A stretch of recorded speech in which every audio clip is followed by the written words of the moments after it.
we got, Russia doing tactical nuclear drills, on their border alongside Ukraine. We've got, Macron in France talking about, well, we can't rule out use of our, nuclear arsenal, meaning the French Hmm. nuclear arsenal, in terms of our support of our, the conflict in Ukraine. People are kind of normalizing this in a way, right? The idea of limited use of nukes. I mean, it's that, and that's worrisome, right? You don't want to normalize Yeah. that, but it seems to be happening. How can I help? How can I be useful in ending needless suffering? Do not be afraid of work that has no end. We have to organize a social movement. We have an opportunity to lead by example versus just talking, hot air. I think the more people in this fight, the more we grow. Eventually it could change. The people are the ones that can make the change.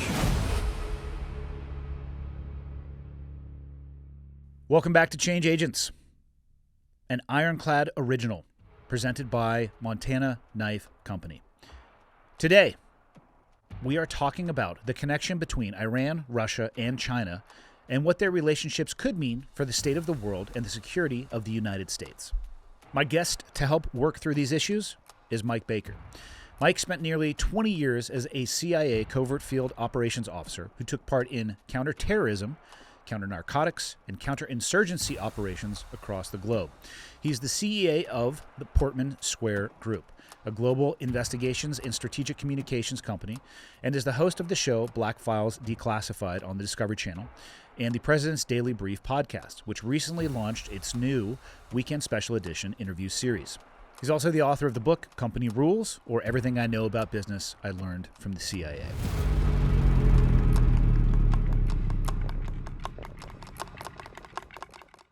How close are we to just being proper fucked, Mike?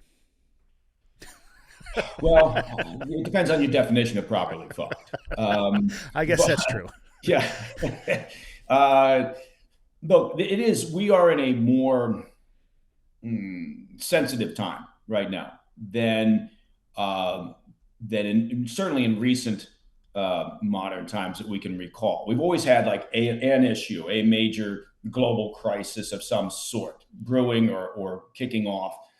But it does seem to those that spend a lot of time staring at this, in the intel community, the military, and elsewhere, that we've got a number of major crises and problems that are all brewing or have already touched off around the globe all at the same time. And that's not necessarily a good thing, because sometimes, particularly for the US, any US administration seems to have a hard time multitasking. Right? Yeah. So this is a very difficult time, and happily, look at us. We're entering the November election with two God. octogenarians, basically. Yeah. Nearly a combined age of 170?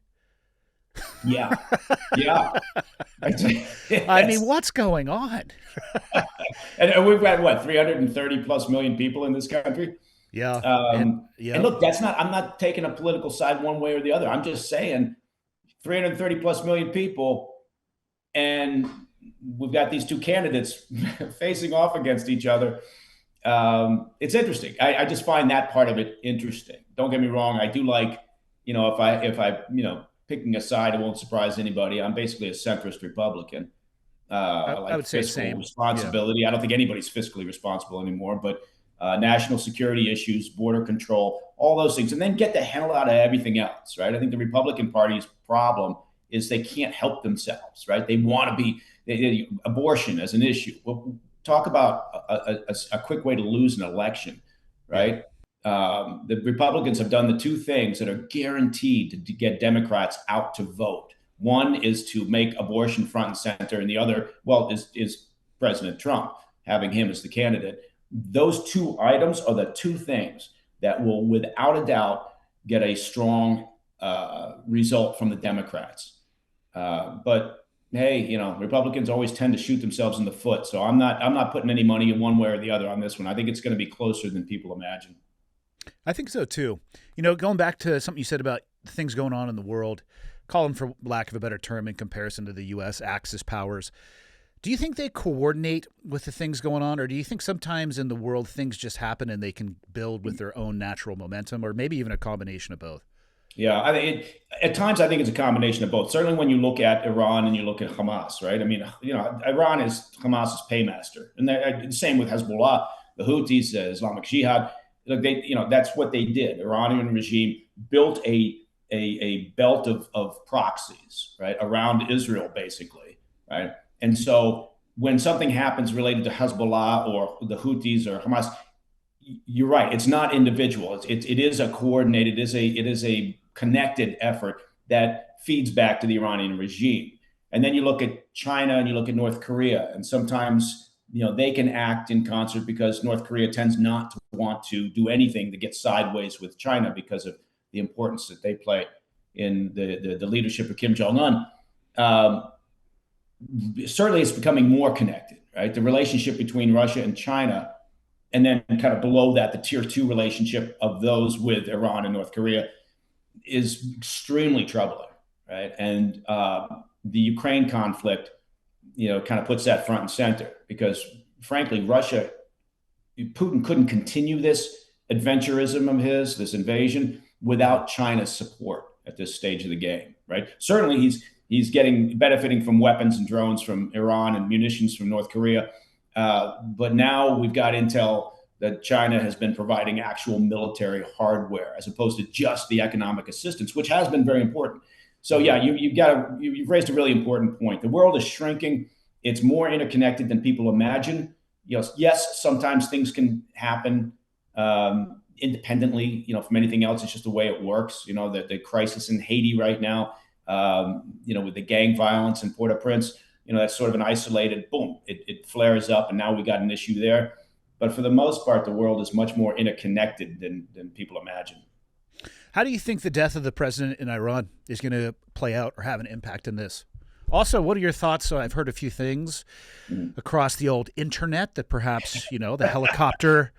It's always a good source of information, of reliable, credible information. Well, I was able to determine that the helicopter did crash. The great debate swirls around whether or not it crashed of its own accord or other national powers and interests perhaps having something to do with it.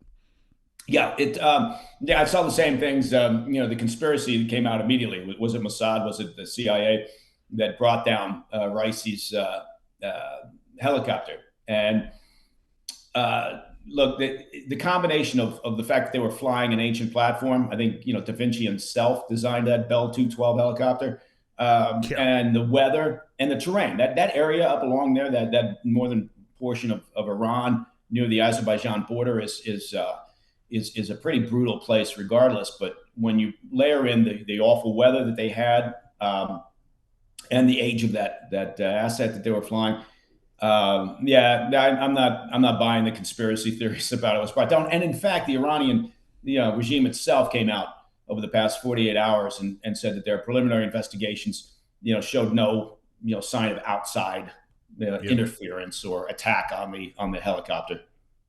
I've been flying airplanes specifically since 2006, and I don't know if it's a good thing or a morbid thing, but I'm always fascinated by incident reports.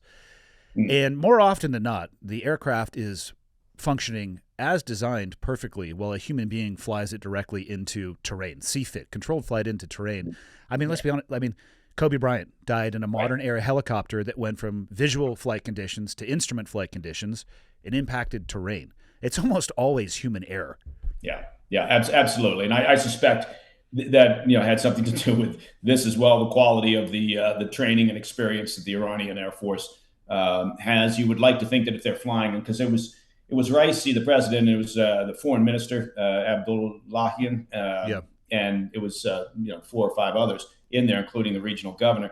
You would like to think they'd say, let's put them in the finest aircraft that we've got with the best pilots that we've got. Perhaps it was, Mike. Perhaps it was, or perhaps it was just the supreme leader deciding to do them in for internal political reasons. Now, if there's a conspiracy, that's the way I would go. I would look at it and think maybe there was something going on internally, and maybe this was the supreme leader saying, "I want to get Raisi out of the way because now that clears the decks for his son to take over as supreme leader, which may well happen, even though they tend not to be sort of dynastic in the way that they view this sort of thing. But I suspect his son is going to step in when the 85-year-old Khamenei goes. Well, that's what I was going to ask you next. They're going to do an election. I think they're calling it a free election. And for those of you just listening, I did the old finger air quotes. I'm just curious, how free do you think that election, what process do you think that they will use, regardless of what they position it to the outside world? Mm-hmm. And what kind of person do you think will get to fill that role? More open, more of a hardliner, or kind of just status quo? Well, I think they'll look, Raisi was president and he became president, and the election was mocked by a portion of the Iranian population. A lot of corruption, fraud within the election. He wasn't a very popular individual. He was a brutal guy. And the reason why he was president, had Khamenei's support while he was alive, was because he was pretty much a toady for Khamenei. He was for the supreme leader. He was a brutal character, right? So it was a little odd to see the U.S., the deputy ambassador to the UN, stand up in deference during a moment of silence in the UN Security Council to the death of Raisi. Yeah. I'm thinking, have some balls and sit your ass in the chair, because this is not a person you would want to be celebrating. He was responsible for the death of thousands and thousands of Iranians. So the Iranians themselves, aside from the mullahs and the politicians and the military leaders, the IRGC, the people that had to show sadness over Raisi's death, the rest of the population was like, nah, we're not closing the shops, business as usual. And very depressing in the sense that they all basically said it won't matter. He dies, they'll just choose another hardliner. He'll come in, he'll take office, he'll be in charge for 4 years. Probably during that period of time, Khamenei will either die or step down. And so they'll bring in, because unlike here in the US, where apparently, you can have politicians live into their hundreds. I think the next president in this not so free and fair election will be equally a supporter of Khamenei and the hard line. Nothing's going to change. I think the best gauge of that is the Iranian population themselves, and they're very cynical about the idea that there could be some change. Do they host elections in Iran, or will they position it as an election where this person was actually elected, or are they just going to skip those steps? No, it'll be an election, supposedly. Again, I'm doing the finger quotes too. Yeah. So okay. It'll be it'll be postured as an election, and much with Raisi's, there'll be people who will say, look, there's nothing free and fair about this. It's about as free and fair as Putin's last re-election, the other week, in which he won, I think, something like almost 90% of the vote. Great turnout. Spectacular numbers. It's fantastic numbers. Yeah. So, but hey, I mean, look, again, it's one of those things where people, I think when Raisi, died, I think people were like, well, now we got to think about what this means for Iran. It doesn't mean, as long as the mullahs are in charge, as long as there's a supreme leader who oversees really anything important in that country, you're not going to get any change there, and therefore you're not going to get any change in terms of longer term stability or peace or opportunities for peace in that Middle East region. Certainly not related to Israel. Right? Iran's been very clear over the years. They want the destruction of Israel. They want to remove Israel. Talk about genocide. Look, they're the ones guilty of genocide. They actually want to erase another group. Right? Yeah. The Israelis, the IDF, is going after Hamas, a terrorist organization. They're not trying to erase the Palestinian people, much as campus protesters would like to cry about. That's not they're going after Hamas, terrorists, right? They're trying to improve their security. They're not erasing them. Technically, when you talk about genocide, it's one group trying to erase another group from the face of the earth. That's what Iran and their proxies, Hamas and the others, want to do with Israel. So if there's a reason to throw out the term genocide, it would be on that side, because they've been very clear and stated in writing and in speeches that's what they want to do.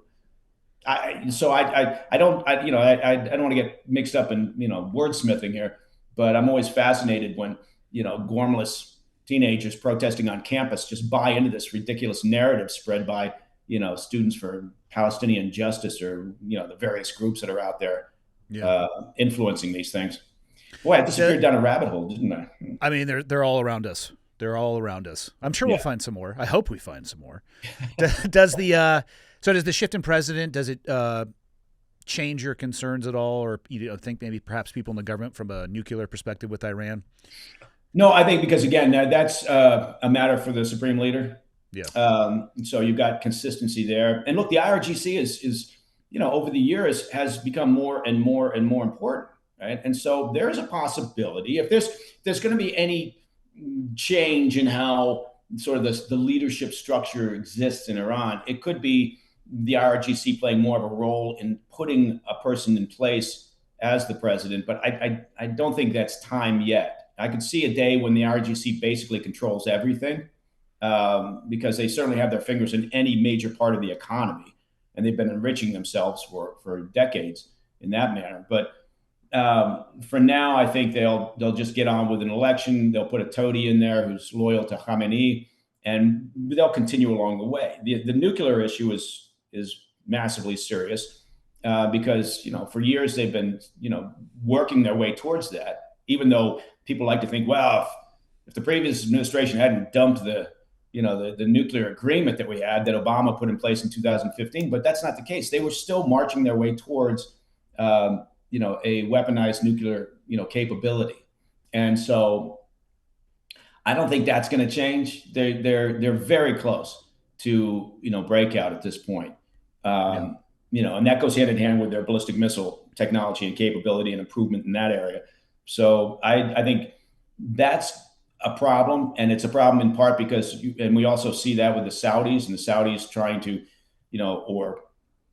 going along with the U.S. effort to ink a deal between the U.S. and the Saudis. And part of that is the U.S. would then help the Saudis with their civilian nuclear program.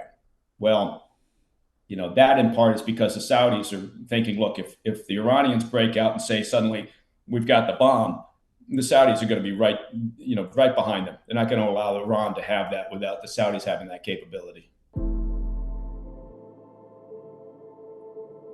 I hope you are enjoying season 2 of Change Agents, which is an Ironclad original. And if you are a fan of the podcast, you know that we are presented by Montana Knife Company, which from where I am sitting right now is a short 2-hour drive, maybe 120 miles due south towards Missoula. I was first exposed to this brand through its founder, Josh Smith. And actually, when I first met him, I wasn't even aware of what Montana Knife Company was. He sat across the table from me. We had a conversation, and I have been a fan ever since. This was a few years ago, and the velocity and trajectory of that company is unbelievable. I directly associate that growth with who Josh is, what he stands for, and what he puts into his product. So a little bit more about Josh. He's been making knives for 30 years. They're made in the USA. They have a multi-generational warranty and free sharpening. They're design tested and they're built by hunters, and MKC's a hunting knife company first and foremost. They sell out their knives sometimes in under 60 seconds. And if you want to see what they have available or what's coming up, surf over to montanaknifecompany.com. They have a new knife drop every Thursday at 7 p.m. Here's what I'm going to say on that. Practice checking out. As ridiculous as that sounds, you need to have your credit card information loaded and practice the checkout process, because they go like that. I cannot even count the number of times I have had a knife taken from my cart because somebody was faster to purchase it than I was. People ask me all the time, what's my favorite blade of theirs? I go with the Mini Speed Goat. It is my everyday carry knife. I don't use it for knife fighting. I use it for things that I need a knife for, so usually opening boxes. But it is my favorite blade, and if you're a fan of working knives made for working people, I highly suggest that you check out Montana Knife Company. And I'm going to add to that. Let's talk a little bit about the warranty. They have the best warranty program in the industry. No matter if you bought the knife from them directly, or bought the knife from a friend, or it was gifted to you, or if you even found the knife, they're going to honor the warranty for the life of the blade. How awesome is that? Couldn't be more proud to have them as the presenting sponsor of Change Agents. They are a fantastic organization.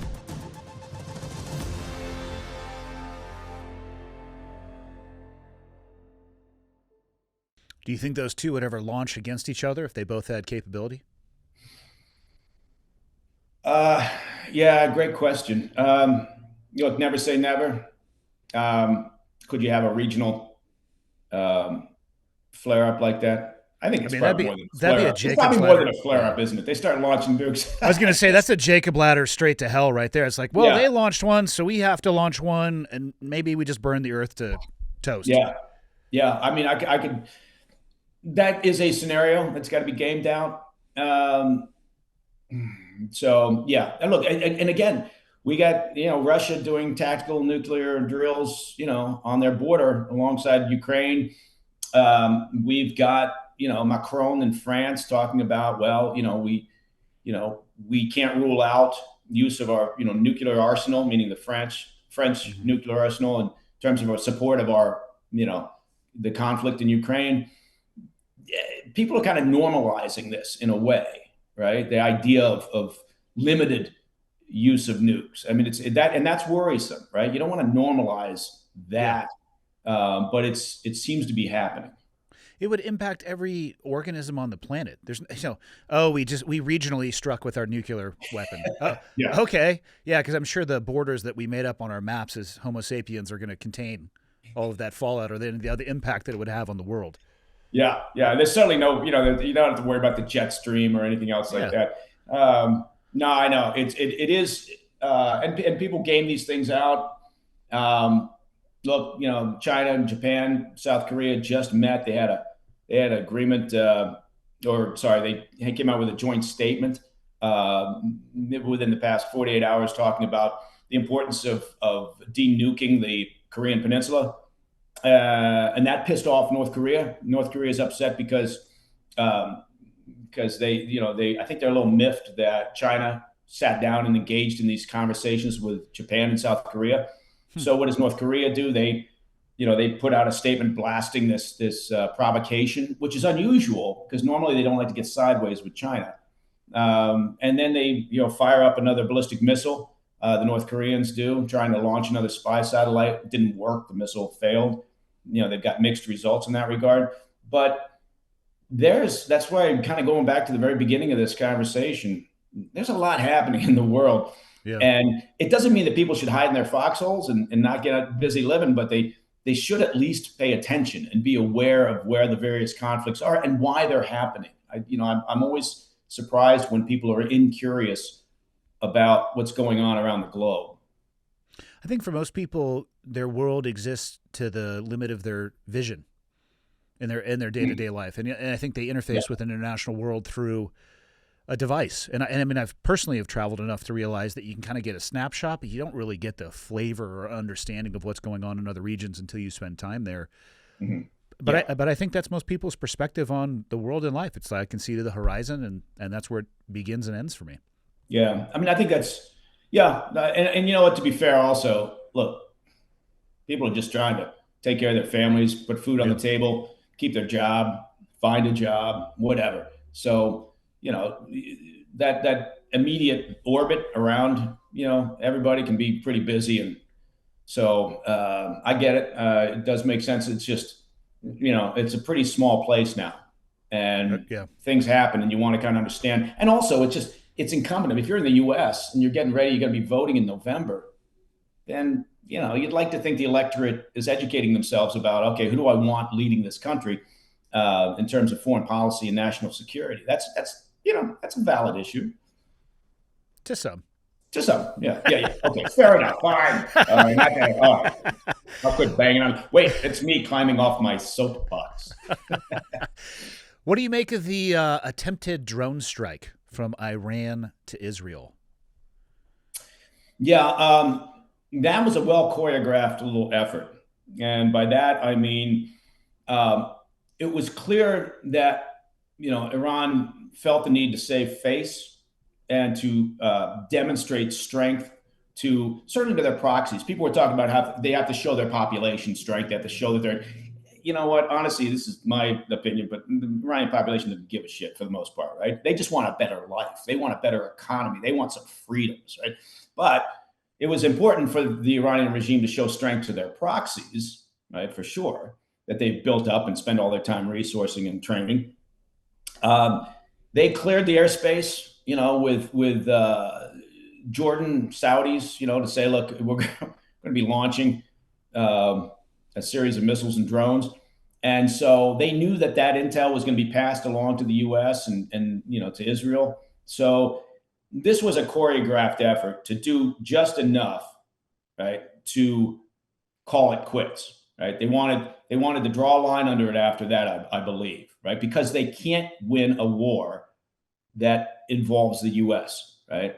They're believing that, well, look, we can probably drive this narrative, international condemnation. We can probably do that up to a point, right, and try to isolate Israel.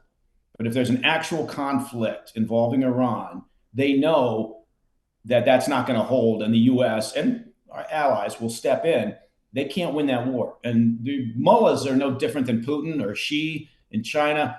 What really drives them, what motivates them, is staying in charge. Right? So they don't want to lose what they've got. So I think that's what I mean when I say that was a fairly choreographed, expected effort.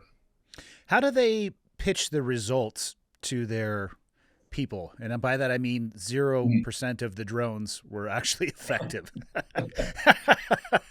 I mean, sure, you launched them all, but I don't know if you achieved the effect you were looking for. Yeah, I think they sell it by basically saying, look, we did it.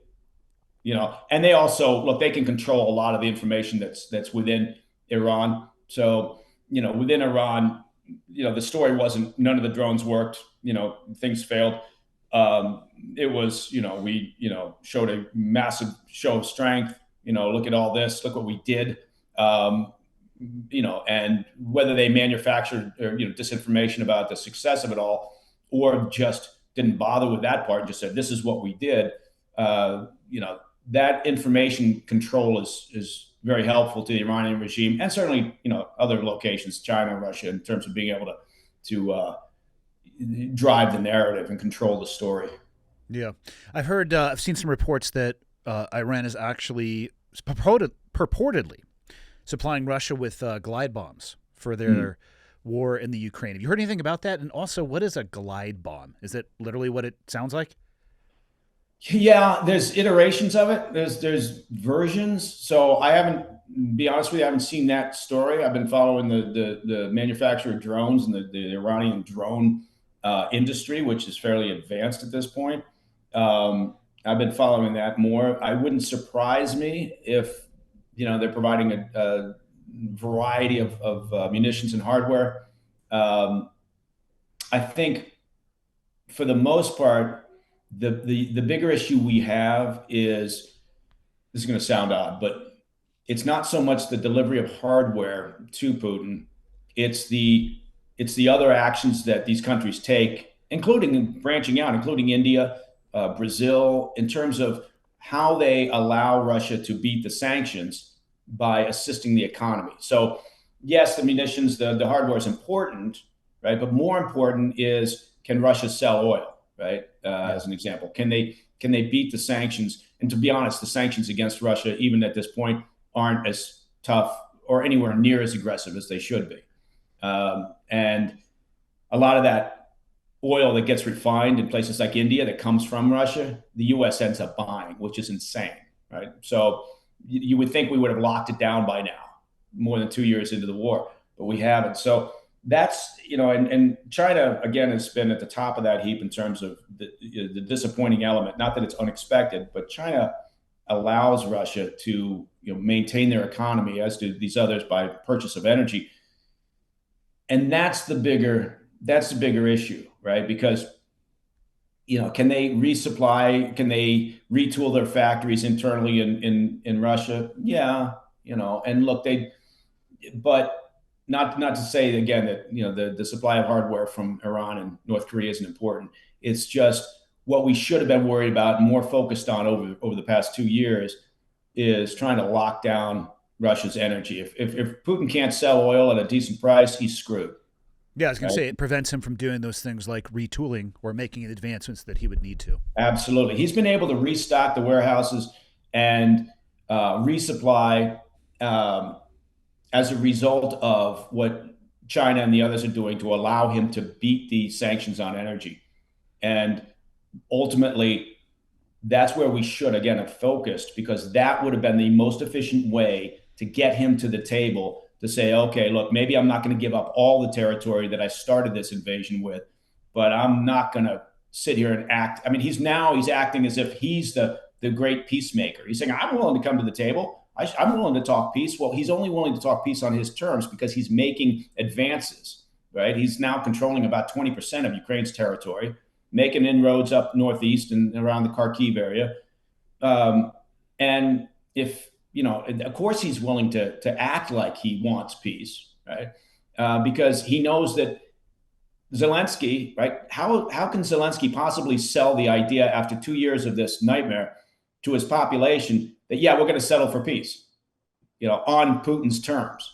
So Putin knows Zelensky's going to have to say no, but Putin gets to stand there and go, look at me, I'm the great peacemaker. I tried, but the Ukrainians are so now he can motivate his population, right? He continues to spin that story that, Ukraine is they're the ones responsible for this. So, and it's complex. Is Ukraine, was Ukraine a bastion of corruption before this? Well, yeah. We were complaining about Ukrainian corruption for years, and did anybody wave a Ukrainian flag, in 2014? Did anybody care that Crimea was annexed?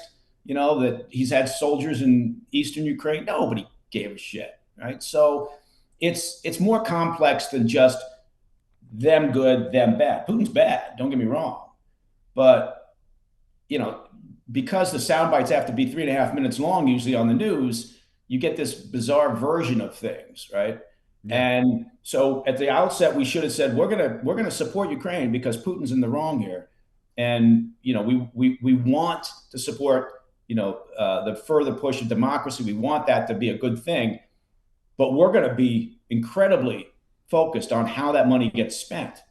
And we're going to be transparent to the American public who's tired of Iraq and Afghanistan ventures, right? And all that entailed. So we know we've got a problem here at the outset. I guess what I'm saying is the US, no matter what administration's in charge, doesn't tend to do things in a real buttoned up fashion. They should have thought about the messaging to the American public. They should have demanded transparency from the Ukrainian government, who we knew had problems over the years. And look, their courage and bravery, that's great. And they have been doing a remarkable job.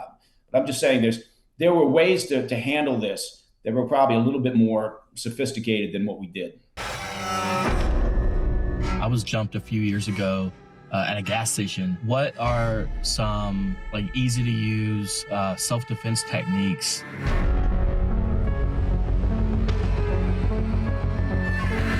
What is the most cost-effective way to make sure my home is secure? What would happen if there was a global internet or cellular outage? What is your suggestion for comms? What should I do if I hear shots ringing out? Or what I should do if there's a major terrorist attack. How is your faith tied in to being a protector? Is there a moral case for taking a life? What is your recommendation on critical EDC? What should I have? What's the best? What should I do? What does that look like? What would you recommend? Is there anything I could do?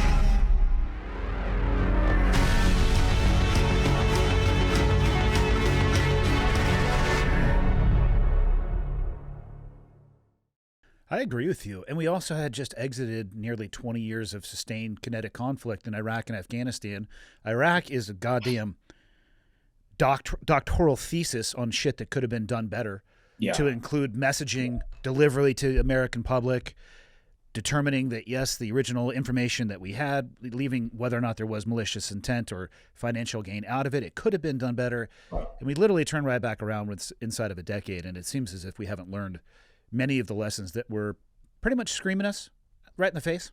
Shocking that we haven't learned lessons from history. But you're right. We will. It is the way. Yeah, you're right. Look, we should have known better in Afghanistan. Not to revisit that dead horse, but we knew what problems the Soviets had trying to get themselves out of Afghanistan. Right? We knew that because we had a pretty successful operation chasing them out of there. And then we saw a lot of the papers, from the Kremlin talking about it, right? And all the problems that the Soviet military was having in Afghanistan. And somehow we ended up repeating a lot of those same problems, right? Because that was the nature of the beast, right? But we okay, and we thought we'd do it better, and that's not a bad thing. You want some optimism that you can do it better, but we weren't particularly pragmatic or realistic, I guess. I would like to have my optimism come off of maybe previous experience and demonstrating that I have a reason to be optimistic, as opposed to just saying, "Hey, we'll do it better because we're the U.S." yeah. Well, I did have that conversation. I had a one time with a guy, super well experienced, great. I can't believe I just said super well experienced, but great military experience, very smart cat, and early stage. Not too long after Tora Bora, I made the point that we're going to have problems here. This is, I wasn't, I don't want to put myself on that side. I wasn't like I was saying, well, we shouldn't be doing this. We shouldn't be here. I was basically, saying we have to be aware of the problems we're about to step into. Yeah. And his whole thesis, it seemed like during our conversation, was that, well, no, we won't have those problems because we're the U.S. and the Afghan people will know that, and they'll appreciate our approach as opposed to the Soviets. And I thought, well, what are we doing? Are we driving around throwing chocolate bars and nylons out of the back of a truck? Is that what you imagine this to be? Like, see, it's in World War II, and the French people are going to be welcoming us. So it was a strange perception, but it was that notion that we're the U.S., also sort of that generational thing. We'll do it better this time. And it bit us in the ass, obviously. Look, Afghanistan now, Taliban's back in charge. We know that ISIS is, despite the fact that Taliban and ISIS are, have been going at it, ISIS does have, some footholds there for rebuilding and training purposes. So, then you have to ask yourself, what the hell was that all about? Yeah. Have you seen some of the footage from the front line in Ukraine with these suicide drones? Yeah. That is a technology. That is a technology I am glad that I never was exposed to. I say that unless I got to be the guy wearing the goggles with the controller, which I'm not even sure that's how they're being flown. I think they might be autonomous, but what's your take on that?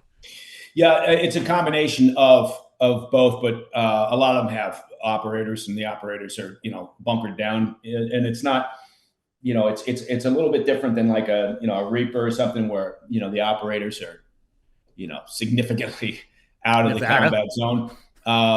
But the drone technology, look, I did an episode for Discovery on an old show, Black Files Declassified, where we looked at changes on the battlefield, right? Creation of the super soldier and the technology that goes into, imagining the next battle. And the drones, we're seeing it real time. The drones have just completely revolutionized the battle space. It's striking. And I mean, you look at just over the past 3 days, well, take that back. Over the past week, there have been a couple of very interesting attacks that the Ukrainians have managed through drones, armed drones, deep inside Russian territory. Look, and both on radar, very sophisticated radar sites that the Russians operate in part for their missile defense systems. And one of those targets was, I was trying to do the math and change it to miles, but it's about 1,500 clicks from the closest Ukrainian territory. It's ridiculous. And, that's 900 miles. Result of a drone. I mean, it really changes the way that you have to think about offense and defense in the war. And I'm stunned that there's not more coverage of this and how it impacts everything, the morale of the troops, right? I mean, think about that, right? I mean, there's really no safe space anymore.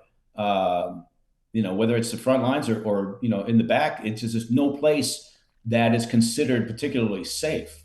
This week on Borderland, an Ironclad original, Vince dives deep into the realities faced by America's deported veterans. And you're telling me that this soldier does not deserve to be protected after he successfully completed boot camp? No, that's bullshit. That's how we fell through the cracks. Because after we completed boot camp, guess what? They shipped us off. And guess what? We got fucked up over there in our heads. and in our spirit. And this HR 4569 would say we are protecting the new soldiers from this ever happening to them, and also we are opening up avenues for the soldiers that have already been wronged and deported. We're opening up avenues for their cases to be revisited and for them to come back home rightfully to be with their families and be home in the country that they serve. Watch Borderland every Monday wherever you get your podcasts and on YouTube at This Is Ironclad. And I feel like it's a cascading evolution. I almost feel like some of this drone technology, the only defense will be to defend yourself with more enhanced drone or AI capability, and that continues. And then the next thing you know, we're working for the robots for our daily water ration. Skynet. Yeah. No, you're absolutely right. It is. I mean, and there are countermeasures that, there's a lot of companies out there that are trying to figure this out. And then there's other companies out there trying to figure out what they're trying to. It's like, it'll just be this, that, or the other. I mean, we did that in Iraq and Afghanistan. They would be command wire or remote detonated using key fobs for garage doors. So we had jammers. Yeah. We made whole vehicles to deflect the blasts from underneath. So they start burying them into the ground perpendicular. It's a chess game as old as time. Yeah. Yeah. I was one time, I was overseas and we had these, basically we had jammers trying to, prevent, something bad from happening that were in some of the vehicles that we were using. And I remember we were doing a surveillance operation in this place overseas one time. And I suddenly realized that it was a relatively urban setting. But I was watching a couple of people in this neighborhood come out and kind of, sort of faff about the front of their house and trying to do it. And I was saying, what are these people doing, right? And then a couple more people on the other side of the street were out there, and then realized that nobody could get their garage doors open. It was fantastic. I was having the time of my life, right? So I would switch off the engine of the device, and a couple of garage doors would go up, and they people, and then somebody would rush back in to leave again, and then I'd turn the engine back on, and things would get. It was fantastic. I had to tell you, I don't think that's what I was supposed to be doing, but it was fun. You have to make lemonade out of lemons, is what I've been told. Anyway, what do you think current conflict in Russia between Ukraine? I've heard some reports. People are starting to think that Russia's getting the upper hand. What's your overall thoughts? I think that I think that the best gauge for that in terms of who's got the upper hand is kind of what they're doing, what they're saying. And Putin, again, right now is saying, hey, I'm willing to talk peace. I think he senses he's got the upper hand. They do have the upper hand. They're making inroads. They've been able to take over a number of villages up in the northeastern area. Think about where Kharkiv is. Kharkiv's their second biggest city. So it's very important. They control significant portions of Donetsk, Luhansk, Zaporizhia, Kherson, so 4 major provinces. I think he senses that the West is. I think he's wrong about this, but I think he senses or believes that they're tired. I know the general population in the U.S. is probably tired, but I think that the EU is different, NATO. I think they view it because it's in their backyard in a different way that the U.S. does. So I think the EU and NATO are kind of leading the way in a sense, being more aggressive and proactive. They've actually just put out a statement, the EU did, along with NATO, saying we have to lift restrictions off of the way that the Ukrainian military can use the weapons that we're providing, meaning they have to be able to hit inside Russia. And they have to be able to go after supply lines and logistics centers and, radar facilities or whatever it may be. I would argue, Chris, this would probably not fly at the White House, but I would argue that, they should have been, no restrictions attached to the weapons. Ukrainians choose the targets. Ukrainians would have chosen energy facilities inside of Russia because that's what the Russians have been going after. And again, going back to what we talked about earlier, you damage Putin's ability to sell oil, gas, and he's not going to be able to do this much longer. And that would probably, look, I don't think he's not off the rails. We're not dealing with an irrational character necessarily. I don't think he's going to like suddenly say, I'm going to, go to full guns and put tactical nukes on the battlefield. I think instead he'd probably look to consolidate what he's got in some fashion, but not as aggressively as currently. So anyway, I think they do have the upper hand. I think there's a lag time between the approval of aid from the U.S. certainly and getting that material and hardware out to the front lines where they need it. There's certainly training time on some of the systems that's required. So there's always this lag. I think Putin views himself as having a window from when we were sitting around trying to decide whether to provide more aid or not, and when that aid's going to get there. And I think that's why he's also trying to position himself. There are a couple of reasons, I think, why he actually wants to think about a settlement. And one is just the Russian population. I don't think he wants to go through another major mobilization of conscripts. Yeah. I don't think I think he's smart enough. He's certainly lasted. Look, he's a very smart politician. He's an asshole, but I think he understands that he doesn't want to lose the popular support that he's got. And I think a large scale mobilization would hit him like it did the last time. His popularity fell somewhat, not a lot. So I think that also with this idea that he does have this window before perhaps a lot of the additional aid that has been approved gets out there in the field. So maybe he's looking to make hay at that point. But again, he knows Zelensky can't sell a deal on Putin's terms at this stage. It just doesn't, the general Ukrainian population, no matter how tired they are and exhausted, I think they want something to show for this. Ladies and gentlemen, today's episode is also brought to you by Mountain Tough. It's a unique functional fitness program that is, of course, supported by hunters and SEALs and Rangers and those from the special operations community. But that is not my favorite part of the Mountain Tough system or program. Although it was developed with insights from the backcountry hunter and veteran special operations community, there is an emphasis on more than just physical strength, which I believe to be essential. It is also about building an unbreakable mind. It is easy to build muscles from the neck down. It is far more difficult to build muscles from the neck up and the resilience between your ears. The Mountain Tough app provides the best functional fitness program directly to your phone, tablet, TV, or a web browser. So you really don't have an excuse to say, I didn't know what I could be doing or should be doing, whether it's a program or inspiration or insight. It's all right there at the touch of your fingers.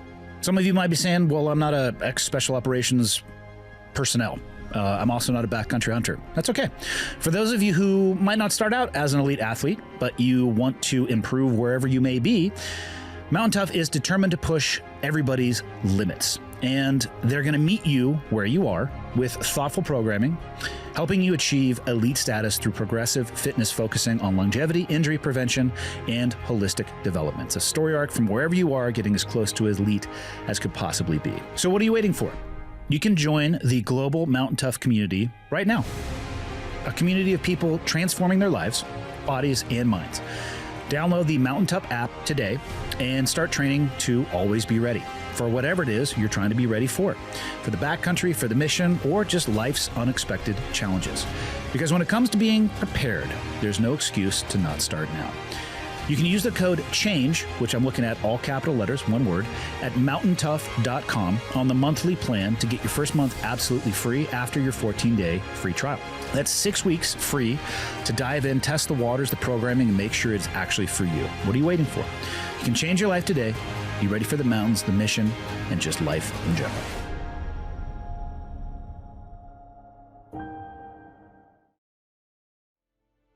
Ladies and gentlemen, you may have heard me speak of Four Branches Bourbon very recently.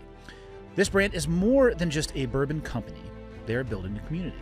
Besides being the only spirits company founded by veterans from the Army, Navy, Air Force, and Marines, hence Four Branches, they have set out on a new mission to change the narrative when it comes to drinking alcohol.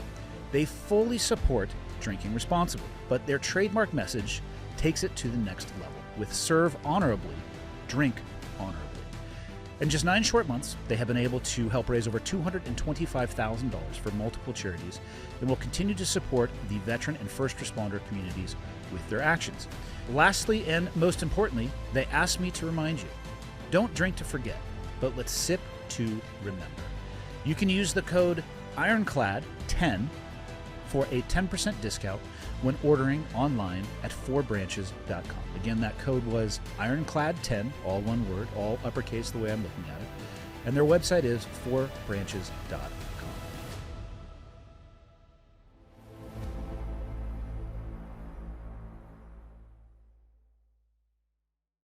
If you were a betting man, how long would you put on the calendar for how long this will drag itself out?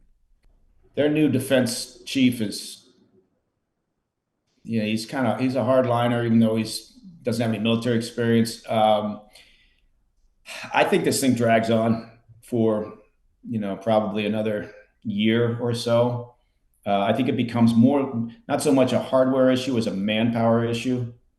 And that doesn't necessarily bode well for Ukraine, right? They've got a disadvantage. I think Russia's got a 3-to-1 advantage basically in terms of available manpower. So, but I do think it drags on for a while because I think the Ukrainians need to find some way. They've got to inflict just enough pain on Putin to try to get a better deal than what, Putin has ostensibly offered. Again, not saying he's completely serious about it, but I think they need to find something. So I think it's going to drag on for a while. I think it's like the crisis in Gaza brought on by Hamas. I think that's not going to end despite, the desire of Antony Blinken and others in the U.S. administration who seem to think that somehow we can magically wave a ceasefire and then somehow instill a new, form of governance in Gaza while Hamas still exists. I don't understand. Nobody's explained to me the logistics of that. How do you get a ceasefire and then say, well, now we're going to move towards stability and peace by putting in a new governing authority?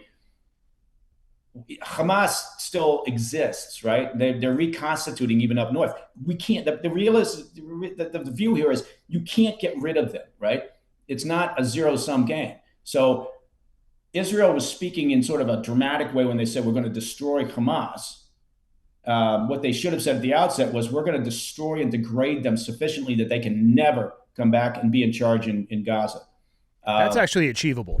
That's achievable. If you got to go after leadership, you got to go after the infrastructure, you got to do these, but you can't remove all the fighters. And they're already seeing that by some of the reconstituted elements up north where they'd already cleared out the areas. It's just impossible. And so, once again, but the White House worrying about their voting base and allowing that to drive their policy on this, which they're doing. They could argue they're not, but it's clear that, again, it's like, am I paying more at the grocery store for shit, right? People know instinctively. And so they can look at this and go, yeah, of course, right? You're doing this because you're worried about your voting base, losing the youth vote, losing Arab American voters, having your progressives turn on you. But then again, I would argue, if I was Biden, I'd say, okay, fine. What are you going to do? You're going to just sit this one out and allow Trump to win? Right? Progressives aren't going to allow that. They have no place else to go. Right. So it's kind of a hollow threat from the hard left and the progressives to say, well, we're going to be uncommitted. Oh, bullshit. Right. Yeah. Someone's got to have some balls on either side and call it as they see it. I don't know if balls are allowed in 2024. It remains to be seen. Yeah, you're right. Now I'm going to get sideways. Oh, geez. Yeah. All right, Mr. Baker, I got to hop out of here after the first of the hour. Close us out. We've talked a lot about basically how the world's coming to an end. Leave us on a happy thought. Where do you go when you want to just unwind from this? It's not coming to an end. Oh, I'm a maybe in some areas, portions of it. Yeah, no, you know what? I always say the same thing, which is that it's a pretty resilient place. We've seen worse. I know I talk about how it's bad right now in terms of a number of crises and everything, but look, we've seen worse, right? And people in the U.S. talk about how divisive it is. Oh my God, it's never been this divisive. Well, the Civil War was pretty fucked up. And times were tough during the 1920s, 30s Depression. World War II was horrible, right? I would argue if you had social media available on D-Day, we wouldn't have completed that task. Right. Do you think somebody would have taken a selfie behind one of those like metal barricades as they were just plunging? Yeah. LOL. Having a hard time with the Nazis. Not going as planned. Yeah, that's right. Yeah, I think it's so. I think it's because we didn't have instant access to information back then, and because it's so far back. Look, I mean, 9/11 is almost ancient history for a lot of people now, right? Yeah. But I guess my point being is, I may sound pessimistic at times. I just try to point out what's happening, and just say, but we're also at the same time, we're very resilient, whether it's the US or the rest of the world in general. I don't think we're going anywhere in the near future. But it is important for people to pay attention. I guess I would argue that, because you want to understand why things happen. And it's, as you pointed out at the very beginning of this whole thing, right?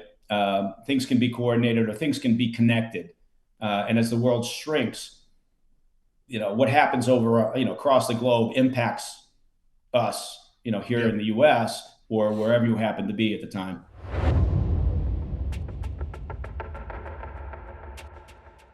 I hope you enjoyed today's episode. If you want to see more from Mike and his perspective on geopolitics and the state of the world, be sure to check out his show, The President's Daily Brief, on YouTube or wherever you get your podcasts. Thank you again for listening to Change Agents, an Ironclad original, proudly presented by our friends down the road, Montana Knife Company, and we're going to be back next week with an all-new episode.